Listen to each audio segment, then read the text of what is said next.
Thank you very much. This is big stuff, and we appreciate you being here. Late last night and early today, at my direction, the United States Armed Forces conducted an extraordinary military operation in the capital of Venezuela. Venezuela's capital city has been jolted awake in the dead of night. America has taken control over Venezuela. Donald Trump has declared that America will now rule over Venezuela. U.S. Delta forces slipped into the home of dictator Nicolás Maduro. The United States hit Venezuela with a large-scale strike early Saturday and said its president, Nicolás Maduro, had been captured and flown out of the country. Now, if you think this is just another geopolitical conflict, you are in for a massive shock. You see, Donald Trump has officially said that he attacked Venezuela because of drugs, human rights violation, and to establish democracy. But do you realize what a joke this is? If dictatorship was a problem, how is America protecting and supplying weapons to Saudi Arabia? If human rights was a problem, how is Donald Trump friends with Kim Jong-un? And if drugs was a problem, 90% of Americans' drug supply come from Mexico. So Donald Trump should be attacking the Mexican president also, right? So why is Donald Trump attacking Venezuela? In fact, there was a time when America and Venezuela were such a good friends that Venezuela was compared to Saudi Arabia. And the people of Venezuela were so rich that they would practically fly from America to Venezuela or Venezuela to America just for shopping. Caracas, the swinging city of Venezuela. Good climate, fine buildings, wide highways with plenty on them. Venezuelans demand the best that money can buy. Whether it's television, tractors, fashions, or household equipment, large immaculate supermarkets dot Caracas everywhere. And look at this, Venezuela holds the largest oil reserves in the world. While Iran has 209 billion barrels of oil, Canada has 163 billion barrels, Saudi Arabia has 267 billion barrels, but Venezuela alone sits on 303 billion barrels of oil. But today, Venezuela is struggling with poverty, hunger, and underdevelopment. For many Venezuelans who can't find food at affordable prices, they have little option but to turn to places like this. As Venezuela's economic crisis drags on, more and more Venezuelans are slipping into poverty and struggling. Venezuela's once thriving middle class is now trapped in desperation, struggling to put food on the table, some even dying from simple infections due to a lack of basic medicines. So the question is, when Venezuela was so wealthy, how did it suddenly become so poor? While Saudi Arabia and Dubai became rich, why couldn't Venezuela become rich? And most importantly, why is Donald Trump suddenly attacking Venezuela?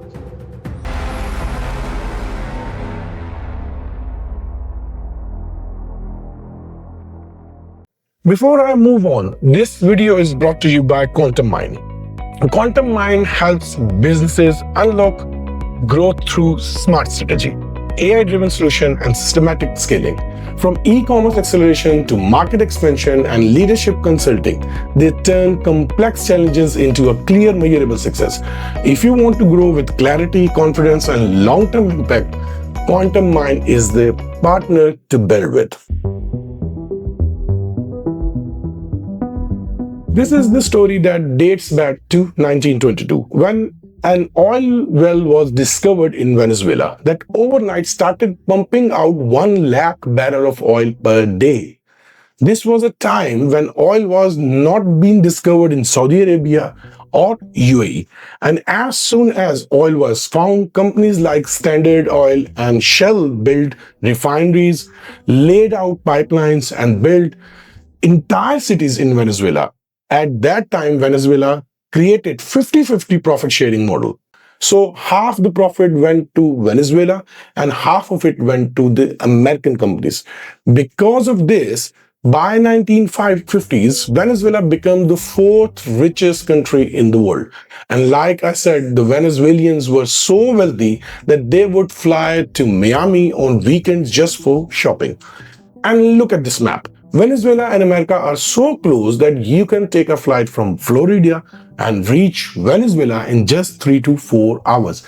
Similarly, through the Gulf of Mexico and Caribbean Sea, Venezuelan oil could reach refineries in Texas and Louisiana in very little time and at a very low cost.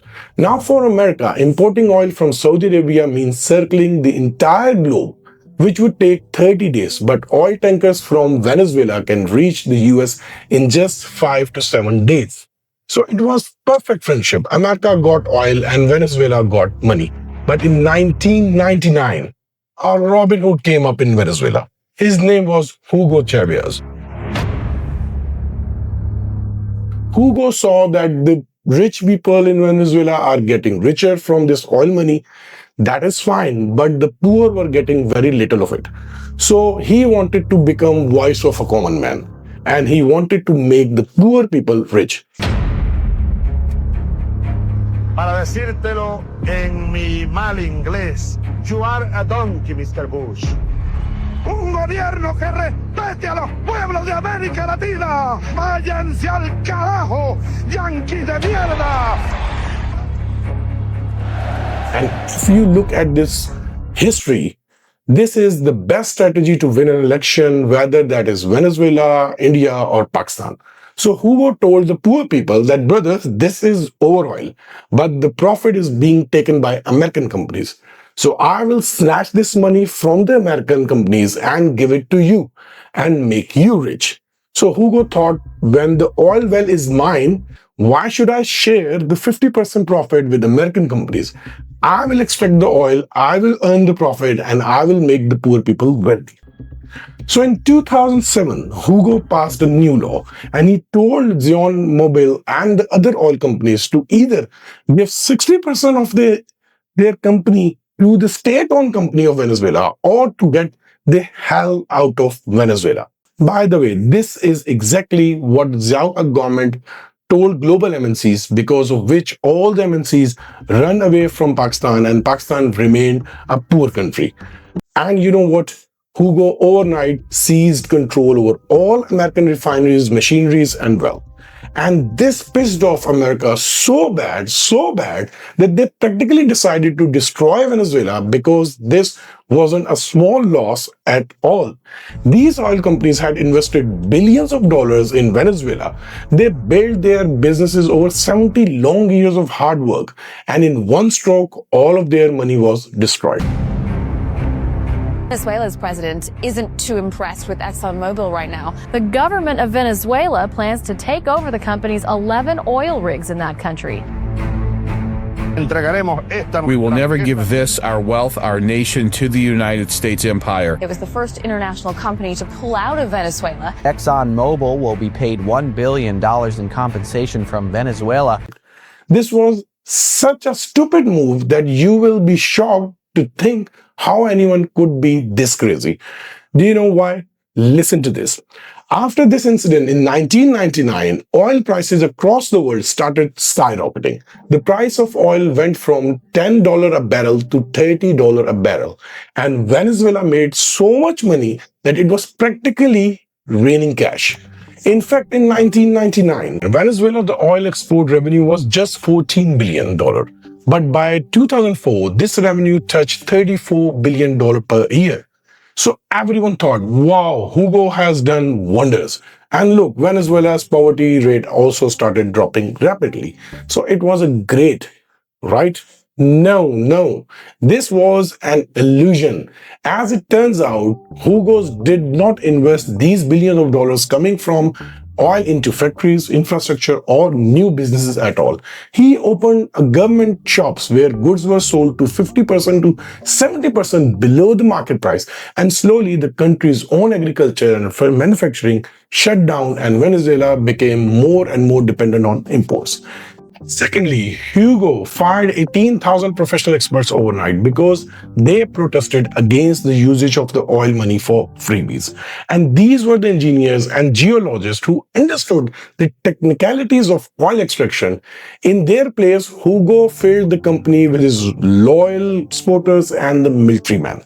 These new people did not know the ABC of extraction oil, and these fools run the refinery so badly that the refinery started catching fire, production collapsed, and the country that was supposed to be super rich nation suddenly started drowning in debt. Now, America tolerated Venezuela tantrums from 1999 to 2015 because America needed Venezuelan oil.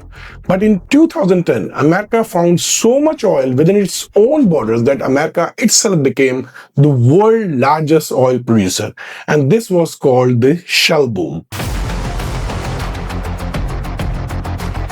In the last 2 years, US production of oil has, thanks to the shale boom, risen 1.3 million barrels a day. America will become the world's largest oil producer as soon as this year.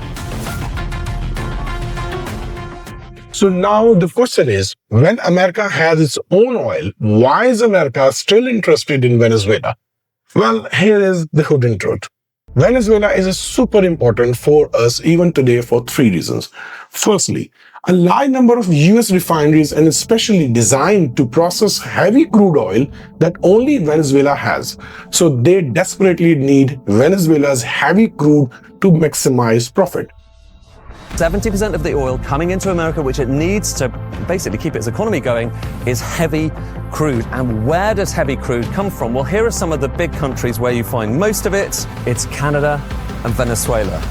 Secondly, Venezuela has a huge mine called Arco Minero, which is expected to have 7,000 tons of gold, $100 billion worth of coltan, which is a mineral used in every smartphone, laptops, electric vehicles, and it has also 3 billion carats of diamond reserves. And lastly, since Venezuela does not get along with US, China and Russia are already cozying up to Venezuela. In fact, China has given $60 billion in debt, Russia is already supplying weapons, and Iran is already supplying drones to Venezuela. So Donald Trump's attack is not to save democracy, but to kick China and Russia out of Americans' backyard and regain control over oil and minerals. Because if China or Russia took control of Venezuela, they could practically deploy a missiles pointing right at America and extract all the gold and coltan out of it. So after sanctions, threats, and intimidations, now Donald Trump has attacked Venezuela. He captured the president and told the world that Maduro runs a drug cartel, violated human rights, and rigged the elections. Like I said, if dictatorship was a problem, how is America protecting Saudi Arabia? If human rights was a problem, how is Donald Trump friends with Kim? And if drugs was a problem, why is America not attacking Mexico? Well, that is because Saudi Arabia sells oil in US dollars. North Korea has a nuclear weapon, and Mexico makes $1 billion of American businesses. This is the story of Venezuela destruction, and it teaches us 3 very, very important lessons. Lesson number 1. Wealth distribution without wealth creation is a suicide. Hugo thought that by taking money from the rich and distributing it to poor, poverty would end. But he did not understand that poverty cannot be eradicated by distributing money. It is supposed to be eradicated by growing businesses that can employ the poor. Secondly, utilizing money effectively is far more important than just earning it. Hugo earned the money, but to maintain his popularity, he ignored agriculture and failed to build new industry. He made the entire country so dependent on oil that the greatest strength of Venezuela eventually became its worst nightmare. And lastly, by now we all have learned that we should never ever mess with Uncle Sam. Because in geopolitics, power is everything. And America is right now the superpower of the world. This is the story of Venezuela. That's all from my side for today. Please subscribe to this channel and thank you so much for watching this. I will see you in the next one. Bye-bye.